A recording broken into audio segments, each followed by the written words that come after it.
So நிறைய விஷயங்கள் நம்ம மக்களுக்கு தெளிவா எடுத்து சொல்லிட்டு இருக்கோம். அதுல ஒரு முக்கியமான விஷயம் என்னன்னா, இது எப்படி சொல்றதுன்னா, தமிழகத்தில் ஒரு பெரிய கட்சி, மக்களால் போற்றப்பட்ட கட்சி ஏடிஎம்கே. நிறைய பேர் சொன்னாங்க ஏடிஎம்கேவோட வந்து வலிமை வந்து குறைஞ்சிருச்சு. அதுல வந்து தலைவன் வந்து வந்து கரெக்டான ஸ்ட்ராங்கான தலைவன் இல்ல அப்படின்னு.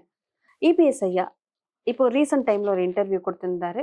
ஸோ அது பெருமளவுல பேசப்பட்டது. அதையும் தாண்டி எங்கே போனாலுமே ஏடிஎம்கேக்குன்னு ஒரு தனியான கூட்டம் இருக்கு சார். யார் வருவா அப்படின்னு கேட்டாலே வந்துட்டு ஏடிஎம்கே தான் வரும் அப்படிங்கிற ஒரு பேச்சு இருக்கு. இன்னும் கிராமங்கள்ல இன்னும் ரெட்டலைக்கு தான் ஓட்டு போடுவேன் அப்படின்னு சொல்லிட்டு நிறைய பேர் முன் வந்து நிக்கிறாங்க. ஸோ உங்களோட இன்னைக்கு என்னுடைய அரசியல் பார்வையில நான் சொல்றேம்மா, இன்னைக்கு வந்து திமுக அரசு மீது வந்து ஒரு குறிப்பிட்ட சொல்லுவாங்க இல்லையா, இந்த ஸ்பெக்ட்ரம் வழக்கு மாதிரி, இல்லை வந்து கடந்த காலத்தில் வந்து கலைஞருடைய பழைய இன்னும் பின்னோக்கி போனோம்னா சர்க்காரியா கமிஷன் மாதிரி, இல்லை வந்து ஸ்பெக்ட்ரம் ஊழல் மாதிரி ஒரு பெரிய ஊழலை சொல்லி திமுகவை வந்து எதிர்த்து அரசியல் பண்ணக்கூடிய இடத்துல வந்து இல்லை.